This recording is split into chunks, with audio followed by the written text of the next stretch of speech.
नमस्कार, IND special में आप सभी का बहुत स्वागत है। मैं हूं आपके साथ सोनू सेन और बात करेंगे शादी, सख्ती और सरकार की, क्योंकि दुनिया भर में जिस तरीके से बाल विवाह के मामले लगातार बढ़ रहे हैं, भारत भी इससे अछूता नहीं है। भारत में भी बाल विवाह के मामले बड़ी ही तेजी से बढ़े और खासतौर पर कोरोना काल की अगर हम बात करें तो कोरोना काल में बाल विवाह के मामलों में बड़ी तेजी से उछाल देखने को मिला। यही वजह है कि शिवराज सरकार ने बड़ा फैसला लिया है। प्रदेश में अब लाडो अभियान शुरू किया जाएगा। इसके तहत बाल विवाह रोकने के तमाम प्रयास किए जाएंगे और इस अभियान में आंगनबाड़ी कार्यकर्ताओं, बीजेपी के कार्यकर्ता, समाज सेवियों का सहयोग लिया जाएगा।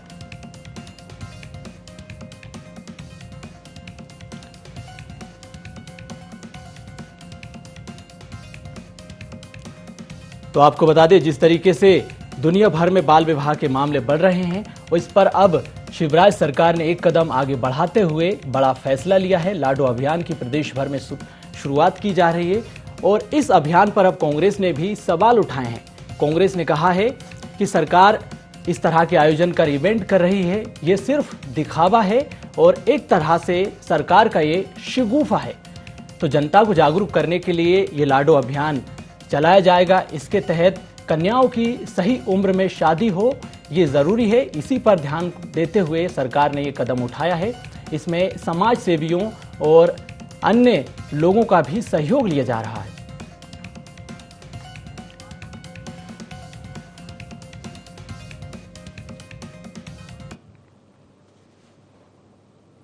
चलिए इसी पर चर्चा करेंगे। हमारे साथ भोपाल ब्यूरो चीफ संदीप मिश्रा जुड़ चुके हैं। संदीप जी, जिस तरीके से दुनिया भर में बाल विवाह के मामले बढ़ रहे हैं और इसी को रोकने के लिए प्रदेश में शिवराज सरकार ने बड़ा फैसला लिया है, लाडो अभियान चलाया जा रहा है। इस अभियान के तहत किस तरह से जिस तरीके से बाल विवाह के मामले बढ़ रहे हैं उनको रोकने का प्रयास किया जाएगा? क्या प्रावधान है, क्या नियम है इसमें?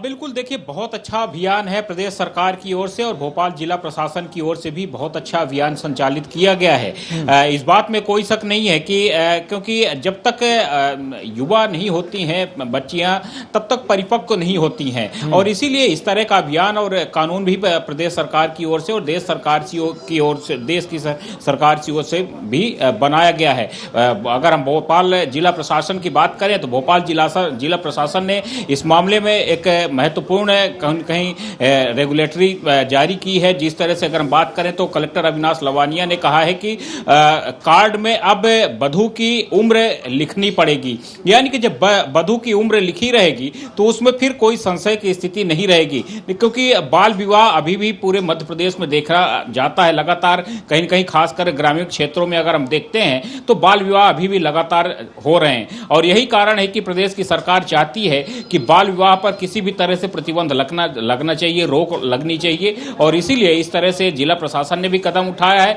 लाडो अभियान के तहत प्रदेश की सरकार ने भी यही बीड़ा उठाया है कि किसी भी नाबालिग बच्ची का विवाह नहीं होना चाहिए। जब वो बालिग हो तो उसके बाद ही उसका विवाह होना चाहिए। तो कहीं न कहीं एक बहुत अच्छी योजना को यहाँ पर संचालित करने का प्रयास किया जा रहा है सरकार की ओर से। जी बिल्कुल जी, जिस तरीके से जो उम्र का एक क्राइटेरिया होता है, नियम के तहत उम्र का क्राइटेरिया क्या होगा और अगर नियमों का उल्लंघन होगा तो उस पर किस तरह की कार्रवाई होगी? देखिए, अगर हम बात करें उम्र का तो 21 का टारगेट रखा गया है और अगर इसमें जो कानूनी कार्यवाही बनती है इसके बाद अगर कोई शादी करता है इससे नीचे कम उम्र में तो फिर उसके बाद कानूनी कार्यवाही की जाएगी। मामला केस कोर्ट में जाता है तो उसके बाद जिस तरह से जिन धाराओं के तहत पुलिस मामला दर्ज करती है तो उसके तहत फिर कार्रवाई की जाती है। लेकिन सरकार की कोशिश यही है कि कोई भी किसी भी नाबालिग बच्ची का विवाह नहीं होना चाहिए, क्योंकि अगर हम बात करें तो मातृ मृत्यु दर भी लगातार उसके बढ़ने के आंकड़े आए हैं, क्योंकि बच्चियों की उम्र जब नहीं विकसित होती है सही तरीके से, जब उम्र नहीं ज़्यादा होती है तो उनका शरीर परिपक्व नहीं हो पाता है एक माँ बनने के लिए और इसीलिए इस तरह का कानून यहाँ पर बनाया गया है। और लाडो अभियान के तहत युवा बच्ची का, यानी कि जब वो 21 की उम्र पार कर जाए तो उसके बाद ही विवाह करने के लिए सरकार ने इस तरह का कानून बनाया है लाडो अभियान के तहत। तो इसलिए कहीं न कहीं सरकार ने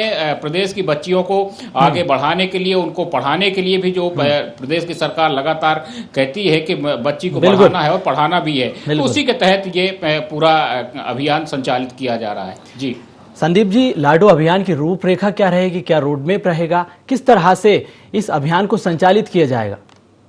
देखिए, इसके लिए अलग अलग तरीके से क्राइटेरिया निर्धारित किया गया है। लाडो अभियान के तहत अगर हम बात करते हैं तो सबसे पहले इसमें एक और भी बात है कि बच्चियों को पढ़ाने का जो सबसे बड़ा जो टारगेट रखा है प्रदेश की सरकार ने, और इसमें एक लंबी फेहरिस्त है, क्योंकि प्रदेश की सरकार की ओर से बच्चियों की शिक्षा के लिए पूरी राशि दी जा रही, निःशुल्क शिक्षा की व्यवस्था प्रदेश की सरकार की ओर से की जा रही है। बच्चियां जब तक जितनी पढ़ाई कर सकें वो भी व्यवस्था प्रदेश की शिवराज सरकार ने की है।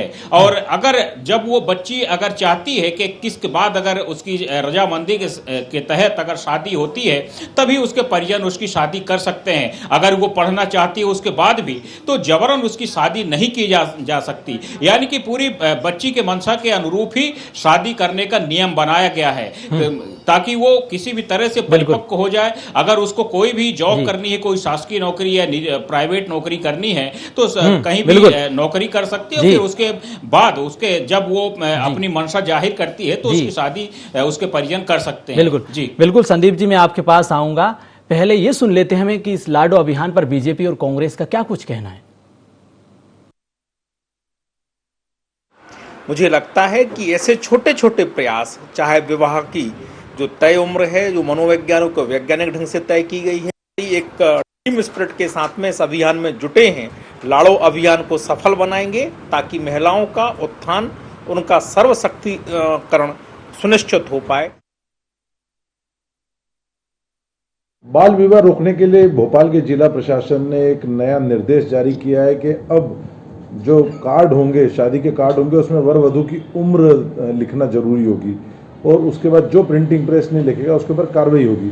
हमेशा से हर वर्ष बाल विवाह रोकने के लिए अक्षय तृतीया के पहले इस तरह के तमाम दावे किए जाते हैं, तमाम नियम कायदे बताए जाते हैं, तमाम कड़ी कार्रवाई के निर्देश दिए जाते हैं, लेकिन बाल विवाह रुकते नहीं है। लेकिन ये आदेश जो है बड़ा चौंकाने वाला है और बड़ा आश्चर्यजनक है कि वर वधू की उम्र लिखना पड़ेगी। आज के ज़माने में तो देखा जाता है कि कोई अपनी उम्र का खुलासा नहीं करता, उम्र छुपाता है, और यदि शादी के कार्ड में इस तरह उम्र लिखना, निश्चित तौर पे कई सवाल भी खड़े होंगे इस पे और लोग इससे बचेंगे भी। तो बाल विवाह रोकने के लिए और भी कई कदम उठाए जा सकते हैं। तो भोपाल ब्यूरो चीफ संदीप मिश्रा हमारे साथ लगातार बने हुए हैं। संदीप जी, एक बात और यहाँ पर हम समझना चाहेंगे कि कलेक्टर ने जो आदेश जारी किया प्रिंटिंग प्रेस संचालकों को कि अगर शादी के कार्ड पर उम्र अगर नहीं लिखी गई तो उन पर कार्रवाई होगी, लेकिन कई ऐसे गरीब परिवार हैं जो कि शादी के कार्ड नहीं छप पाते हैं, उनके लिए क्या कुछ प्रावधान है और उन पर क्या कार्रवाई होगी? देखिए, अगर हम बात करते हैं जो गरीब परिवार है, क्योंकि कितना भी गरीब परिवार है तो वो कार्ड छपवाता है, क्योंकि कार्ड का भी एक क्राइटेरिया है। सस्ते सस्ते कार्ड आजकल छपवाए जा रहे हैं। अब ऐसा कहीं भी देखने में नहीं आता है कि कार्ड नहीं छप रहा है, गरीब से गरीब व्यक्ति कार्ड छपवा रहा है। उसके अलावा भी अगर हम बात करें तो फिर यहाँ पर पीले चावल देने की प्रथा है, और जब सामने वाला व्यक्ति निमंत्रण देने जाएगा तो अपनी बच्ची की उम्र बताएगा सामने जिसके यहाँ निमंत्रण देने जाएगा कि हमारी बच्ची की उम्र इतनी है। तो इस तरह से क्राइटेरिया रखा गया है, क्योंकि अब पुलिस वेरिफिकेशन होता है, अलग अलग चीजें रखी गई हैं। तो इन सब चीजों के लिए जिला प्रशासन की ओर से, सरकार की ओर से अलग अलग क्राइटेरिया निर्धारित किया गया है। जी, तो इस लाडो अभियान में क्या कुछ क्राइटेरिया, क्योंकि 2006 में भी कानून बनाया गया, उसका कितना पालन हो रहा है हम सब देख रहे हैं, लगातार मामले बाल विवाह के बढ़ रहे हैं, तो इस लाडो अभियान में अलग क्या है? देखिए, लाडो अभियान ऐसा है कि सीधे तौर पर बच्चियों को पढ़ाना और बढ़ाना सबसे असली बात यह है। 21 साल का क्राइटेरिया ही क्यों रखा गया है? 21 साल का क्राइटेरिया इसलिए रखा गया है कि 21 साल की उम्र अगर सही मायने में कहा जाए तो एक परिपक्व बालिका की उम्र मानी जाती है। और अगर 21 साल तक आपने बच्ची को घर में रखा तो इस बात में कोई शक नहीं है कि उसका पालन पोषण सही तरीके से होगा, उसकी शिक्षा भी सही तरीके से होगी, क्योंकि प्रदेश की सरकार लगातार उसके लिए व्यवस्था कर रही है। तो यही क्राइटेरिया है, और इसीलिए जब वो परिपक्व हो जाए, ताकि उसकी जब एक उम्र जो है 21 साल की जब हो जाएगी तो उसके बाद वो विवाह के योग्य होगी, और जब विवाह के योग्य होगी तो फिर उसकी रजामंदी के हिसाब से उसका विवाह हो पाएगा। जी संदीप जी, एक बात और समझना चाहेंगे हम कि कोरोना काल में भी बाल विवाह के मामले बड़ी तेजी से बढ़े, तो क्या कुछ कारण इसके पीछे रहे हैं, और जिस तरीके से सामाजिक मंजूरी भी कहीं ना कहीं इन बाल विवाह को मिली है? देखिए, अगर हम कहें तो सामाजिक उस मंजूरी इसको नहीं कहा जा सकता। आपसी सहमति कुछ लोगों के बीच में बन जाती है, क्योंकि जब अगर हम बात करें तो बच्चे की भी उम्र ज़्यादा नहीं होती है और बच्ची की भी उम्र कम रहती है, तो दोनों पक्ष कहीं न कहीं आपसी रजामंदी के तहत इसको स्वीकार कर लेते हैं। ग्रामीण परिवेश में अगर हम बात करते हैं तो ये दो पार्ट में शादियां होती हैं। अब हालांकि उसका परिवेश कुछ कम हुआ है। पहले शादी हो जाती थी, बच्ची को विदा नहीं किया जाता था और उसके 2-4-5 साल बाद फिर एक उसका गौना होता था, तब वो बच्ची ससुराल जाया करती थी। आज भी अभी भी कुछ प्रदेश के और देश के अलग अलग क्षेत्रों में इस तरह से प्रथाएं लगातार चल रही हैं, क्योंकि तब बच्ची नाबालिग रहती थी और फिर बच्ची जब बालिग होती थी उसके बाद फिर उसकी एक तरह से गौना किया जाता था। बहुत धन्यवाद जानकारी के लिए। हमारे साथ नेहा बग्गा बीजेपी प्रवक्ता हैं, वो भी जुड़ चुकी हैं, संगीता शर्मा जो कि कांग्रेस प्रवक्ता हैं। आप दोनों का बहुत स्वागत है IND24 पर। नेहा जी, सबसे पहले मैं आपके पास आऊंगा। सरकार बाल विवाह रोकने के लिए लाडो अभियान चला रही है, क्योंकि जिस तरीके से दुनिया भर में बाल विवाह के मामले बढ़ रहे हैं और भारत में भी हमने देखा कि कोरोना काल में तेजी से इसमें उछाल देखने को मिला। भारत की अगर हम बात करें 2011 की जो सूचकांक जनगणना है, उसके तहत हर 3 में से 1 बाल विवाह देखने को मिलता है। ऐसे में सरकार का ये लाडो अभियान कितना सफल साबित होगा और इस अभियान का खाका क्या है, क्या रोडमैप है, किस तरह से आप इस अभियान को जनता के बीच ले जाएंगे? देखिए, जिस तरीके की बाल विवाह की कुप्रथा चला करती है, उस पर लगातार भारतीय जनता पार्टी की सरकार ने कार्य किया है और हमने ये देखा है कि अवेयरनेस के माध्यम से और कानून के माध्यम से सरकार इसमें काफी हद तक सफल भी हुई है। जहाँ पर बच्चियों की भ्रूण हत्या कर दी जाती थी, आज आंकड़ा अगर आप देखेंगे तो 1000 पे से जहाँ पर 800 850 बच्चियां हुआ करती थी, आज वो 1000 पे 900 950 के आसपास आ गया है। तो लगातार हम उस पर सुधार कर रहे हैं। अगर आप राष्ट्रीय स्तर पर भी देखेंगे तो 1000 पे जहाँ पे बच्चियां कम हुआ करती थी, वहां पे आज 1000 लड़कों पे 1020 बच्चियां हैं। तो ये स्पष्ट दिखा रहा है कि सरकार की मंशा एक ही है कि बच्चियां किस तरीके से सुरक्षित रहें और हर पैमाने पर सुरक्षित रहें। बाल विवाह की आयु बढ़ाना, जैसे केंद्र में अभी एक बिल भी प्रस्तुत किया है श्रीमती स्मृति ईरानी जी ने, 21 साल की जो आयु है विवाह की बच्चियों की, वो करने की बात की है। तो देश में पहली बार ऐसा हुआ है कि बच्चियों को या महिलाओं को समान अधिकार देने की बात की गई है और उसको करने के लिए सरकार जो है प्रतिबद्ध भी है। इसके रिजल्ट्स हम देख रहे हैं। पर ये बात सही है कि कुछ इलाकों में, ग्रामीण अंचलों में खासकर की ये समस्याएं आती हैं। इसलिए भारतीय जनता पार्टी की सरकार की योजनाएं और उनके साथ में संगठन जो है लगातार जमीन पर उतरकर लोगों को इसके प्रति अवेयर करने का काम कर रहा है। आप जानते हैं कि अभी अभी जो है कलेक्टर्स के माध्यम से भी सर्कुलर निकाला गया है, चाहे अक्षय तृतीया की बात हो या फिर जो विवाह के मुहूर्त है, उस पर भी जहाँ पर कार्ड छपते हैं शादी के, वहाँ पर एक फॉर्म दिया जा रहा है। उसमें विवाह की जो आयु है लड़के और लड़की की, दोनों उसमें एंट्री करने की बात की गई है। साथ साथ जो सामूहिक विवाह होते हैं उन स्थलों पर भी जो लोग इस प्रकार के आयोजन करते हैं, उनसे भी आग्रह कर रही है सरकार कि बच्चे और बच्ची दोनों की जो आयु है उसमें मेंशन की जाए, जिससे कि अगर कहीं पर कम आयु में विवाह हो रहा है तो उस पर रोकथाम की जा सके।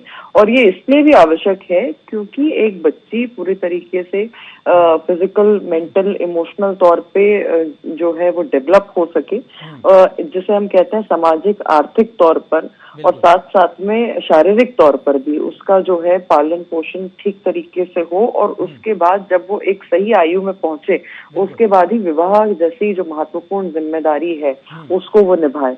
तो लगातार इस प्रकार के प्रयास किए जा रहे हैं और इसमें विभिन्न संगठन भी सामने आ रहे हैं। भारतीय जनता पार्टी का संगठन काम कर रहा है सरकार के साथ में, विभिन्न कई NGOs हैं वो इस पर काम कर रहे हैं, कई सारे ऐसी संस्थाएं हैं जो अवेयरनेस का कार्यक्रम करती हैं वो साथ में आके काम कर रही हैं। और आपके माध्यम से तो मैं कांग्रेस पार्टी से भी यही अपील करना चाहूंगी कि वे भी सामने आए, क्योंकि ये सामाजिक मुद्दा है। कांग्रेस पार्टी से भी यही अपील है। संगीता जी, मैं आपके पास आऊंगा।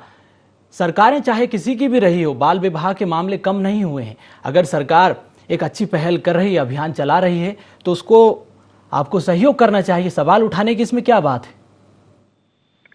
देखिए, मैं बताना चाहूंगी कि जब से कांग्रेस की गवर्नमेंट है केंद्र में, राज्य में, आप देखिएगा कि जो बाल विवाह था और जो ये कुरीति थी, इसको मिटाने का काम सबसे पहले अगर किसी ने किया है तो कांग्रेस की गवर्नमेंट ने किया है। और ऐसे अभियान लगातार कांग्रेस की गवर्नमेंट के समय से चले आ रहे हैं। ये कोई नई बात नहीं है कि शिवराज सिंह चौहान जी ने लाड़ो योजना शुरू की है। मैं आपको बताना चाहूंगी कि 2003 में भाजपा की सरकार मध्य प्रदेश में बनी थी और 2003 के बाद ठीक 10 साल बाद इन्होंने लाड़ो योजना शुरू की। 10 साल तक इन्होंने इसकी तरफ सोचा भी नहीं कि बाल विवाह हो रहे हैं और ये कुरीति मध्य प्रदेश में चल रही है। 10 साल तक इनका ध्यान उस पर नहीं गया और 2013 में ये लोग लाड़ो योजना लेकर आए। फिर 2013 के बाद इन्होंने एक कानून लेकर आए जिसमें उस कानून के तहत इन्होंने कहा कि बाल विवाह को कैसे रोका जाए, पर ये कानून जो इन्होंने बनाया था और ये पूरी तरीके से फेल हो चुका था। तब इन्होंने क्या किया, 2014 में लाड़ो अभियान शुरू किया और वो अभियान ये था जन जागरण। अब इसमें लोगों को जोड़ना है और इस जो अभियान है उसको चलाना है, पर इस अभियान में भी ये पूरी तरह विफल रहे। तो भारतीय जनता पार्टी जो है योजनाएं लाती है, इम्प्लीमेंट सही तरीके से नहीं करवाती है, करोड़ों रुपया का पैसा बहाती है, पर उसके बावजूद भी उसमें कुछ सक्सेस देखने को नहीं मिलती है। और अभी 2022 में हेलो, मेरी आवाज आ रही है आपको? बिल्कुल बिल्कुल, अपनी बात रखिए। और अभी 2022 में इन्होंने एक जो विजिटिंग जो कार्ड होता है, शादी का विवाह कार्ड होता है, उसके अंदर अब एज प्रिंट करने की बात कही गई है। तो मुझे लगता है कि बहुत गलत तरीका है कि आप किसी की भी एज प्रिंट करवाकर सार्वजनिक करें। और ये तो व्यक्तिगत होता है, हमारी उम्र क्या है, हमारा नाम क्या है, हमारे पिता, तो ये सारी चीजें महिलाओं के लिए थोड़ा सा जरूर शर्मनाक होती है। यदि अभी हम भाजपा की प्रवक्ता से पूछे कि आज आपकी उम्र कितनी है, तो मुझे लगता है वो असहज हो जाएंगी बताने में। तो इसीलिए ऐसे काम न करें कि जिससे बच्चों को, छोटी बच्चियां हैं, आपकी सरकार क्या कर रही है, सरकार कहाँ कहाँ पर विवाह हो रहा है इसकी जानकारी क्यों नहीं रख रही है, सरकार वहां पर जाकर पता क्यों कर रही है कि कौन सी शादी किस जगह पर कितनी तारीख को होने वाली है। आप तो उल्टा जनता से ये अपील कर रहे हैं कि आप अपनी शादी की डेट लिखिए, उस पर अपनी डेट ऑफ बर्थ लिखिए। मतलब कि ये तो बहुत ही शर्मनाक है कि आप किसी जो बच्ची है, बेटा है, बेटी है, उसकी उम्र आप लिखवा रहे हैं और सार्वजनिक कर रहे हैं। तो मुझे लगता है कि ये भी योजना इनकी विफल होने वाली है जो एज प्रिंट करवाने वाली है। तो पूरी तरीके से आप मध्य प्रदेश की गवर्नमेंट की कितनी भी स्कीम उठाकर देख लें, करोड़ों रुपया उन पर खर्च हो रहा है। मैं महिला आयोग में रही हूँ, अभी महिला आयोग में मेरा देख रही हूँ, 2.5 करोड़ रुपया महीना का जो फंड आता है वहां पर वहां पर एक भी केस की सुनवाई नहीं हो रही, 13,500 मामले पेंडिंग है। ये जो महिला आयोग, बाल विवाह, महिला एवं बाल विकास मंत्रालय जो काम कर रहा है, केवल और केवल जनता के टैक्स के पैसों को बर्बाद करने का काम कर रहा है, उस पर सही तरीके से कार्य नहीं कर पा रहा है। इनकी नीति और नीयत सही नहीं होने की वजह से मध्य प्रदेश की जनता और देश की जनता परेशान है। आप बाल विवाह जैसे कानून लेकर तो आते हैं, पर उन पर सही तरीके से उसको चला नहीं पाते हैं। तो मुझे लगता है कि भारतीय जनता पार्टी, उनकी सरकार केवल और केवल भ्रष्टाचार में मस्त है। जनता को परेशान करने का ये इन्होंने नया कानून बनाया है और मुझे लगता है कि इससे जनता परेशान होगी। जनता के सामने की जो दिक्कतें आएंगी, कोई भी माता पिता ये नहीं लिखेगा। आप बोलिए, इनके घर में भी, परिवारों में अगर शादियां होती तो क्या भारतीय जनता पार्टी के लोग अब प्रिंट करवाएंगे? अभी जितनी भी शादियां इनके यहाँ होने वाली है, तो ये प्रिंट करवाएंगे क्या उनकी उम्र? और पहले भारतीय जनता पार्टी, उनकी सरकार करवाए, उसके बाद फिर जनता से अपील करें। तो ये तो बहुत ही शर्मनाक है मुझे लगता है, और ऐसा नहीं होना चाहिए। बिल्कुल। नेहा जी, आपसे जवाब लेता हूं मैं कि 10 साल में आपने बाल विवाह पर कोई ध्यान नहीं दिया। 13,000 से ज्यादा मामले महिलाओं के पेंडिंग है, उस पर आप क्या काम कर रहे हैं, पहली चीज। और दूसरी चीज ये कि उम्र का मामला व्यक्तिगत है, इसमें सार्वजनिक होने जैसी कोई बात नहीं है। नहीं, मुझे नहीं पता कि संगीता शर्मा जी को अपनी उम्र बताने में शर्म क्यों आएगी, या किसी बच्ची का अगर बाल विवाह हो रहा है तो उसको रोकथाम के लिए अगर आयु पूछी जा रही है तो उसमें शर्म क्यों आनी चाहिए? क्या उम्र जो है वो शर्म का विषय है? तो इस बुद्धि पर तो भगवान ने सद्बुद्धि दे कांग्रेस पार्टी और कांग्रेस पार्टी के प्रवक्ताओं को। नंबर 2, अगर संगीता शर्मा जी को अपनी पार्टी का इतिहास पता हो तो वो ये बताएं कि 2013 में कितनी बच्चियां थी 1000 पे मध्य प्रदेश में। उन्हें आंकड़ा नहीं पता होगा, और पता भी होगा तो शर्म के मारे बता नहीं पाएंगी। 913 बच्चियां हुआ करती थी 1000 पे, जिसको मैंने आपको बताया कि आज 1000 पे 950 बच्चियां जो हैं, इस सफर को भारतीय जनता पार्टी की, शिवराज जी की सरकार ने पार किया है। नंबर 2 कि अगर इनसे पूछेंगे आप कि 2001 की स्थिति क्या थी और 2011 की स्थिति क्या थी, तो आपको शायद संगीता शर्मा जी वो भी नहीं बता पाएंगी, क्योंकि देश भर में जब मनमोहन सिंह जी की सरकार चल रही थी तो 2011 में बच्चों की संख्या 1000 पे 913 पहुंच गई थी और वो गिरावट आई थी लगभग उसमें आप ये मान लीजिए कि 80 बच्चों की गिरावट आई थी। तो ये संगीता शर्मा जी का रिकॉर्ड है। और आज की स्थिति क्या है? आज अगर राष्ट्रीय आंकड़ा आप देखें तो 1000 पे 1020 बच्चियां हैं। तो ये जो लगातार कार्यक्रम चलाए जा रहे हैं, चाहे बच्चियों को पढ़ाने को लेकर या विवाह संबंधित सक्रियता के लिए कि यहाँ पर कम आयु की बच्चियों का विवाह ना हो, उसमें ये आयु बताने को शर्मनाक बता रही है। मुझे समझ में नहीं आता। चलिए बिल्कुल नेहा जी, मैं आपके पास आऊंगा। जेसी पिंगले हमारे साथ जुड़ चुके हैं, वरिष्ठ पत्रकार हैं। जेसी, बहुत स्वागत आपका ND24 पर। नमस्कार जी। मैं आपसे समझना चाहूंगा, जानना चाहूंगा कि सरकार जिस तरीके से लाडो अभियान चला रही है और इस अभियान के जरिए क्या आपको लगता है कि बाल विवाह रुक जाएंगे? क्योंकि सरकारें चाहे किसी की भी रही हो और बाल विवाह के मामले लगातार बढ़े, क्या कुछ कारण बाल विवाह के पीछे रहे हैं और आप इसको किस तरह से देखती हैं? मैं इसको बहुत ही सकारात्मक रूप से देख रही हूँ। मैं इस बात में नहीं जाना चाहती कि योजना पहले शुरू क्यों नहीं हुई, अब क्यों हुई, क्या हुआ। मुद्दा है कि महिलाओं का सशक्तिकरण, बच्चियों का सशक्तिकरण है ना। तो जब भी अगर ये प्रयास बहुत ही डेलिब्रेट, बहुत ही जबरदस्त तरीके से अब शुरू हुआ है तो हमें इसका स्वागत करना चाहिए। और ये बहुत जन जागरण का, बहुत जागरूकता फैलाने की जरूरत है। गांव-गांव में, शहरों में, पर्टिकुलर कम्युनिटीज में जहाँ पर की बहुत ज्यादा, मुझे लगता है इसके साथ उसका भी एक अध्ययन होना चाहिए कि किस कम्युनिटी में, क्योंकि परंपरागत रूप से हो सकता है कि कई जगहों पर, कई समाजों में, कई जगह पर ज्यादातर बाल विवाह की प्रथा है या जो भी है। तो इस तरह का एक सोशल स्टडीज भी होना चाहिए और उसके साथ एक कॉन्सेंट्रेटेड एफर्ट्स की जरूरत है, ताकि एक्चुअली बाल विवाह जो है वो एक किसी भी स्त्री, किसी भी होने वाली लड़की के लिए, मतलब उसकी वही बात है कि फिजिकल ग्रोथ, उसकी मेंटल ग्रोथ, उसके पहले ही उसकी शादी हो जाना उसके साथ एक बहुत बड़ा एक अभिशाप है और एक बहुत बड़ा एक स्टिग्मा है। उससे उसको दूर करने की जो प्रयास सरकारी स्तर पर होने चाहिए, मुझे लगता है कि उसको बहुत ही मजबूती से ये काम अब होना चाहिए। और हमें इस बात में भी नंबर 1 आना है कि मध्य प्रदेश में कोई बाल विवाह नहीं होता है, ऐसा टारगेट हमें रखना चाहिए, ऐसा मुझे लगता है। और दूसरा एक और चीज मैं कहना चाहूंगी कि अभी उन्होंने कहा कि मतलब कि जो लड़कियों का जो औसत है 1000 पर वो 945 से ऊपर हुआ है, तो इसका बहुत स्वागत है। लेकिन एक चीज और है, वो ये है कि कुपोषण, हमें लड़कियों का जो कुपोषण है, नवजात से लेकर एक मैच्योर लड़की होने तक का जो एक मालन्यूट्रिशन का जो हमारा एक मध्य प्रदेश में एक लगातार में अलग अलग लेवल पर आंकड़े मिलते रहते हैं इसके, उस पर भी ध्यान देने की बहुत जरूरत है। क्योंकि कई बार देखा जाता है कि बच्चियों में, लड़कों की तुलना में लड़कियों में ज्यादा कुपोषण की समस्या हमें दिखाई देती है। तो ये सारे प्रयास बहुत सार्थक हैं और उनका साक्षर होना, उनका शिक्षित होना और बाल विवाह को रोकना एक आने वाली जनरेशन को, आने वाली पीढ़ी को, आने वाले समय को एक मजबूत हम एक सशक्तिकरण महिलाओं का दे पाएंगे, ऐसा मुझे लगता है। मैं इसका स्वागत करती हूँ। बिल्कुल नेहा जी, मैं आपके पास आऊंगा। लैंगिक असमानता भी बाल विवाह में काफी ज्यादा देखने को मिलती है। लड़कों की तुलना में लड़कियां काफी प्रभावित होती है इससे, उनका मानसिक विकास, शारीरिक विकास, इसके अलावा उनकी पढ़ाई भी बुरी तरह से प्रभावित होती है। तो इसके लिए सरकार अब किस तरह से काम करेगी, क्या आपकी रणनीति रहेगी? नहीं, मैं बिल्कुल, मुझसे पूर्व जो वक्ता बोल रही थी मैं उससे सहमत हूँ कि ये अभियान जब भी चलाया जाता है तो राजनीति से ऊपर उठ के इसको देखना चाहिए। जब शुरू होता है तो हमारी डेडलाइन यही होनी चाहिए कि किस तरीके से इसको पूरी तरीके से समाप्त किया जा सके, ये असमानता का भाव ना रहे। ये जो एक कुप्रथा चल रही है वो आज भी अगर चल रही है तो उसमें प्रत्येक नागरिक जो है वो अपनी सहभागिता उसमें निभाए।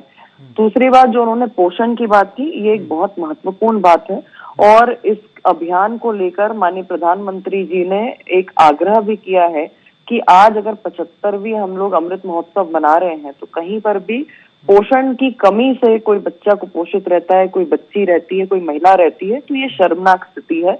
और इसीलिए एक युद्ध स्तर पर कह सकते हैं कि पोषण अभियान पूरे देश भर में चलाया जा रहा है, जिसमें बहुत से लोग बहुत अच्छी भूमिका निभा रहे हैं।